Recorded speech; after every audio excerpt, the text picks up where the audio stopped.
यहाँ पर आपको बताएंगे दिलचस्प और अजीब न्यूज़। यार्ड के इलाके से ताल्लुक रखने वाला वेलीगेटर नामी मगरमच्छ पूरे अमेरिका में मकबूल और उसे मशहूर पालतू जानवर का दर्जा हासिल है।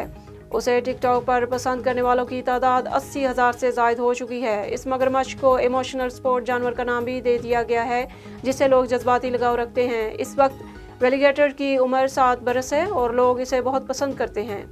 अमरीकी रियासत नेब्रास्का में एक शख्स ने अपनी 60वीं सालगिरह दरिया में कद्दू की कश्ती पर 61 किलोमीटर का फासला तय करके मनाई। मीडिया रिपोर्ट्स के मुताबिक जोवाने हैंसन ने दरियाए मिजूरी में अपनी बर्टा नामी कद्दू की कश्ती में सवार होकर बलिलियो शहर से नेब्रास्का सिटी तक 61 किलोमीटर का फासला 11 घंटों तक मुसलसल चप्पू चलाकर तय किया। सिटी ऑफ बलिलियो ने फेसबुक पर जवाने को आलमी रिकॉर्ड तोड़ने पर मुबारकबाद देते हुए कहा कि हमें आप पर फख्र है कि इस रिकॉर्ड को तोड़ने के सफ़र की इब्तदा बलिलियो से की।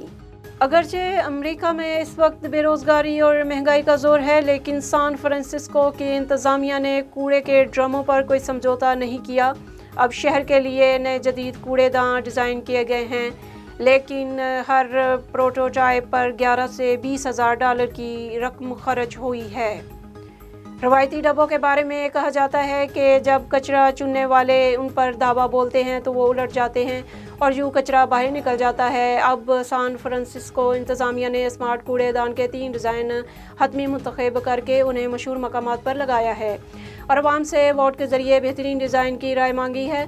तीनों मॉडलों में एक सेंसर लगा है जो भरने पर इंतज़ामिया को सिग्नल भेजता है।